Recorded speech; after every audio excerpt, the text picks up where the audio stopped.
So here's Giovanni's wiki page. The thing you have to understand and pay attention to is, and by the way, Gio's an amazing player. That guy is high-level, world-class player. He's going to be huge for our national team. What I'm saying is U.S. Soccer didn't create him. His family did. His home. He has 2 parents that played on the national team. Mom and dad. I'm shocked he became an unbelievable player. The home made him. So, Giovanni is the son of former Ranger FC, Sunderland, Manchester City, New York Red Bulls, and United States player Gio Reyna, which he was a captain for 7 years, I think. And then his mother, Danielle Egan, is it Egan? A former member of the U.S. women's national soccer team. She also played for UNC. What? What do you think Gio was going to do? But look, we're going to be fine with the U.S. Players are being developed. This is our problem in U.S. soccer. Players are being developed in the home.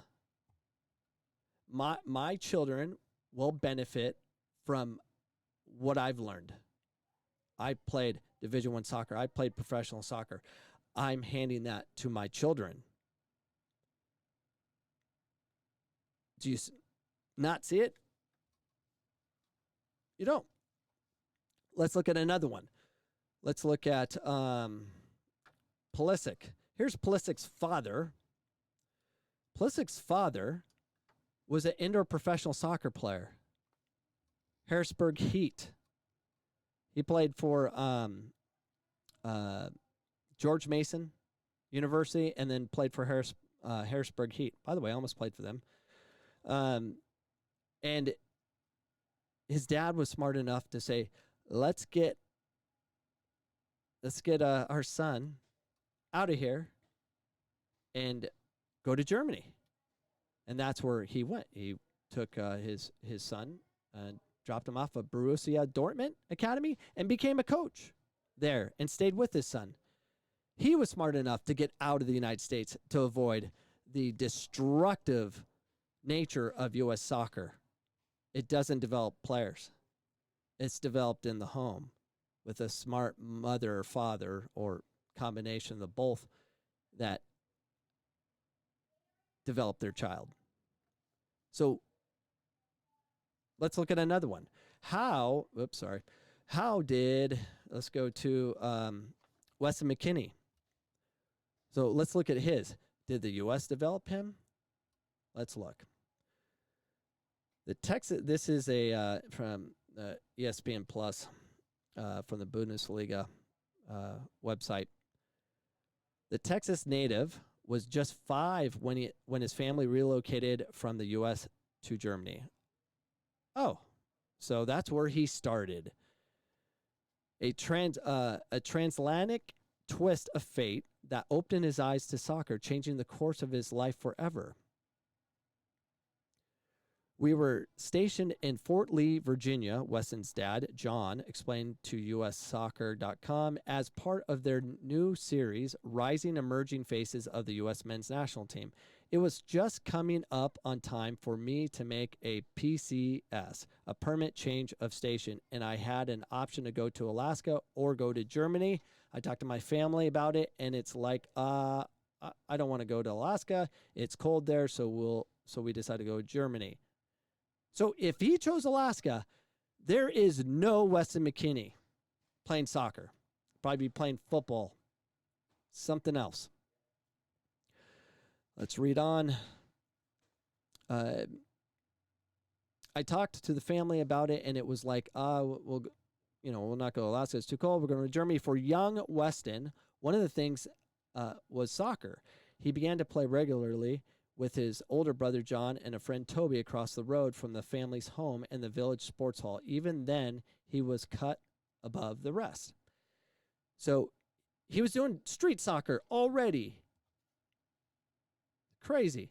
I remember we were playing a bunch of 16 to 20-year-olds, said David Mueller, coach of the local youth team FC Phonics. There was these two Americans, one of them 14 years old and one of them 5 years old. If he had the ball, you could see he was pretty good. That was Weston. I went to his brother and said, why don't you bring him out to the local team I just took over? It's exactly his age group, Weston obliged. Not that it was entirely age appropriate. He rattled off 8 debut goals for the U6, prompted Mueller to pump him up not 1 but 2 age groups. The move paid tenfold. In Germany, they know it's a child that is above their ability. They move them up age groups, but U.S. soccer and their whole bio-banding, whatever happened to bio-banding? Remember that? Bio-banding, where you based on size and based on size, you'll be put in your age group. So you actually go down an age group. That's how stupid they are. I don't know whatever happened with bio-banding, but I think we spent a lot of money for U.S. soccer. Not as much spending we did on the membership of Flynn and Berhalter for their gym workouts. But, that seems very intelligent by the Germans. Oh, he's good. Let's move him up age. And initially, he was out there playing with a bunch of 16 and 20-year-olds, just hanging out with the people. But in America, we're scared about age. That's not fair. Check their birth certificate. I cry foul. And I continue reading on. If McKennie thought a career in soccer was pie in the sky, he soon changed his mind after watching the U.S. beat Poland in a pre-2006 FIFA World Cup friendly in nearby Kaiserslautern. The Texas youngster had the good fortune to meet the U.S. men's national team players Landon Donovan and Carlos Bocanegra. So he's around the game. He watched the game. He played on the streets. He was identified. He moved up in age groups because he was scoring too many goals. And that doesn't happen here in the United States. It doesn't happen in rec soccer. Oh, it's just it's not Academy percent DA or whatever we're doing. It's not MLS Next. It doesn't happen enough. So he grew up in Germany before going to Texas. So he really got his feet wet because he went there. If he went to Alaska, game over. No McKennie. That in lies our problem, ladies and gentlemen. We have a problem. And I'm getting, I got all these posts on YouTube saying, this guy's just an MLS Next hater, blah, blah, blah, or whatever they're saying. I'm not going to read too much more into it. There's just too much stuff to fight with right now. I got to pick my battles. But we can't get excited about these. We get players that are being developed in homes with parents, with national team players, national team parents developing their child. Yeah, that's not U.S. soccer.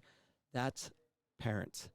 And then we have the luck of McKennie growing up in Germany because his dad decided not Alaska, and I'm going to go to Germany where soccer is king, and they learned on the streets and moved up age group based on his ability. Yeah, that is a bit different than what we're experiencing today. So I said enough. This podcast is now done. I'm moving on.